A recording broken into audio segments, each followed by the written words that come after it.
Harrison Graham and Chase Sr. here at Chat Sports, catching you guys up on the latest Warriors news and rumors. Team's been struggling a little bit. I know you've talked about that on a few videos over the past couple of weeks, Chase Sr., but still in a good spot, certainly. You know, you're hoping to get some key reinforcements back, and we'll kind of start there, Chase, get some injury updates going here. Where are we at with Draymond and Wiseman? Really good news for Draymond. Hasn't played since January because of what started as a calf injury, which was actually a back injury. Good news for Draymond and the Warriors. They've really missed him on both ends of the floor. He practiced with the Dubs, little 3-on-3 action in Dallas as they're set to play the Mavericks tonight. The fact that he's traveling with the team is, of course, a very good sign. And from a culture standpoint, from an on-court fit standpoint, offensively, defensively, having a high basketball IQ, really, the Warriors have just missed Draymond Green so much, and I think that's been a big part of their struggles.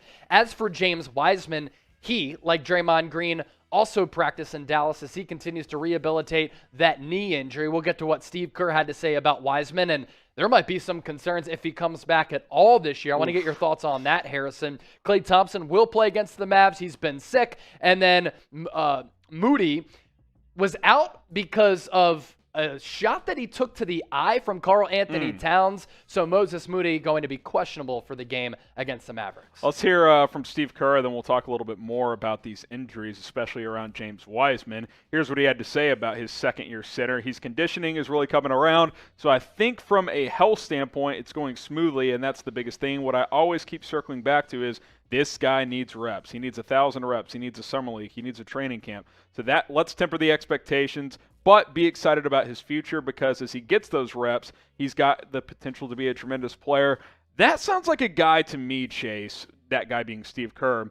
Even if Wiseman gets cleared medically for this year, he's got zero expectations for him factoring into this team this season, and that's a bit surprising to hear. I think a lot of that is he wants to leave the pressure off the young player who was the number 2 pick just last year. But if he gets cleared and is ready to go, I'm throwing him into the fire. I'm seeing what he can bring to my team because I don't know how many years Steph and these boys have left playing at a high level. But if you disagree with what the tone of what that quote sounded like, that didn't sound like a guy who wants anything, like really expects anything from Wiseman. Yeah, that's the thing. That's why I wanted to get your thoughts on it because the verbiage of what Steve Kerr had to say tells me that James Wiseman is ramping up basketball activities, but Steve Kerr is basically saying temper your expectations for him as a player. And I kind of got the feeling that he might not come back at all. You're saying he needs a summer camp, he needs training camp, he needs preseason.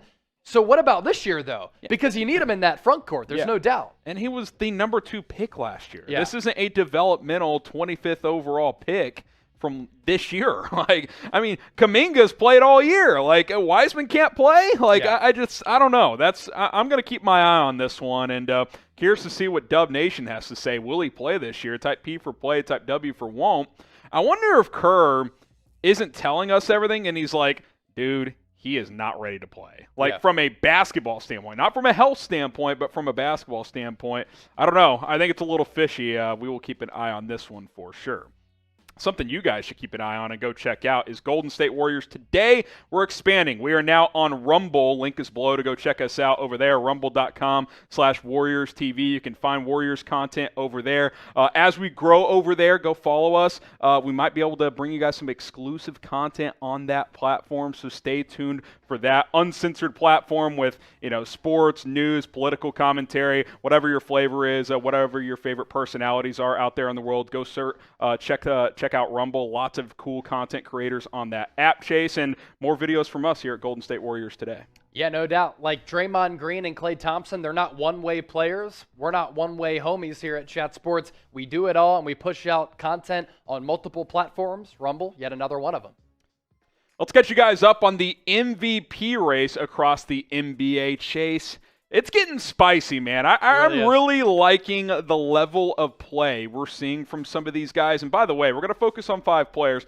There's a few others like the Luka Doncic's of the world who just won Western Conference Player of the Month that could make a push as well. But What do you think about this race? And let's break down some of these guys. You know, I'm not factoring in recency bias here. I just think this is one of the best and closest NBA MVP races that we've seen in a little while. By the way, Luka Doncic, month of February, 35 points per game, 41% from three, and about 45% from the field. 10 rebounds, 8 assists. So he deserves to be in this conversation as well. And Jason Kidd deserves to be getting some NBA head coach of the year buzz. And if he continues to play like that, Mavs continue to win games, Luka can be among these 5 players. But right now, Joel Embiid is the leader. Nikola Jokic is right behind him at 3-1 odds. Giannis is sneakily having a fantastic year, right on par with his MVP prior seasons. And then Ja Morant, DeMar DeRozan have really climbed up the rankings the last couple of weeks. Last week we were saying they're not getting enough buzz. Now they finally are getting that respect because Ja and DeRozan, you take them away from their respective teams, they're not good basketball teams. Yeah, DeRozan just won Player of the Month in the East as well. And a quick note on Giannis, by the way. He currently is on pace to have the highest player efficiency rating in NBA history. It's crazy. So, and he's not even the favorite right now. That's how good these guys are playing. We'll start with Embiid, the favorite right now. Just keeping this team afloat. And what did we say all years? Stay 500 until the All-Star break? Well, they were like 10, 11 games above. That's how good he was playing. Now you factor in Harden, what he's been able to do in that two-man game. If Embiid stays healthy, going to be tough for him not to win it. Yeah, and he's been actually better with James Harden, which can come as a surprise to some people because you're expecting Joel Embiid to maybe get less shot opportunities. He's actually gone to the free throw line more with James Harden, and his points per game is more as well. I think when you talk about Joel Embiid winning the NBA MVP, you think about all of the distractions that happen with the Ben Simmons situation. Ben Simmons is a second-team All-Pro. He's a first-team All-Defender. To not have him all year and for the Sixers at the All-Star break to be as good as they were, really, really impressive in a very good Eastern Conference. What Embiid does offensively, defensively, shooting with his array of moves and skills on the offensive end, he's just been masterful. And last year, he finished runner-up to the Joker in NBA MVP. Right now, he has the edge. Let's hope he can stay healthy. And the Joker's been on a tear recently as well. He continues to improve as a rebounder specifically. I mean, 14 boards per game this year. He had a stat line recently, Chase, where he had 8 points, but he had like 18 assists and like 16 rebounds or something like that. I mean, sometimes he's like, I don't feel like scoring tonight. I'll just drop 20 dimes on you. For a 7-footer, we've never seen it. There's a reason he won it last year. I thought it was garbage when Nick Wright said it was the worst MVP in the last 35 Historical years. Season. He does things for his size we've literally never seen. So that pass the other night, dude? Oh, my God. He's had, standing like this in the post, like the high post on the right wing, and he throws like a two-seam, two-handed pass over a 6'8" guy in the corner. Of course, the three was missed, but it's one of the greatest passes I've ever seen.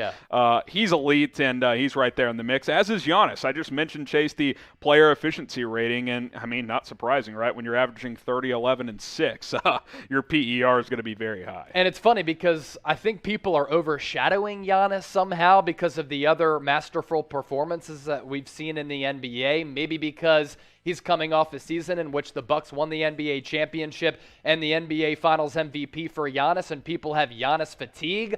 I'm not sure, but this statistically has been one of the best years of his career. Now, maybe he's not getting that MVP love because the Bucks aren't a 1 or 2 seed in the Eastern Conference right now as of this recording, but Giannis has been absolutely spectacular. Yeah, there's no doubt about that. And look, I think the people are sleeping on the Bucks in general. I mean, they won the freaking title last year, and people aren't even considering them as a potential favorite. Ja Morant, he's kind of NBA Twitter these days, Chase, Instagram, because of the highlight reels. And, you know, I've seen a lot of takes, some saying, you know, we've seen this before. I think Colin Cowherd said, this is Russell Westbrook. Like 5 years from now, we'll just be talking about, D-Rose. you know, is he the same guy? I don't view it that way, man. I think Ja Morant, sure, he's got that explosiveness to his game, but I don't see why there's any reason why this guy can't be a MVP type of player and a winning player for a very, very long time. The shot needs to continue to improve, but something he has that a guy like Russ doesn't have is I think his leadership and intangibles are off the charts. I think guys gravitate toward him. You saw the other night when he dropped 52, all his teammates are running and jumping to him at the end of that game, like, yo, that was badass, that type of thing. Like, Ja Morant is a leader, Chase. He's a great player. He's also only in year 3. He is a very young player still. Grind City's been turning up at FedEx Forum. It's going to be lit in the playoffs. We've talked about this before, but Ja for me is really one of one. He's a combination of 3 players.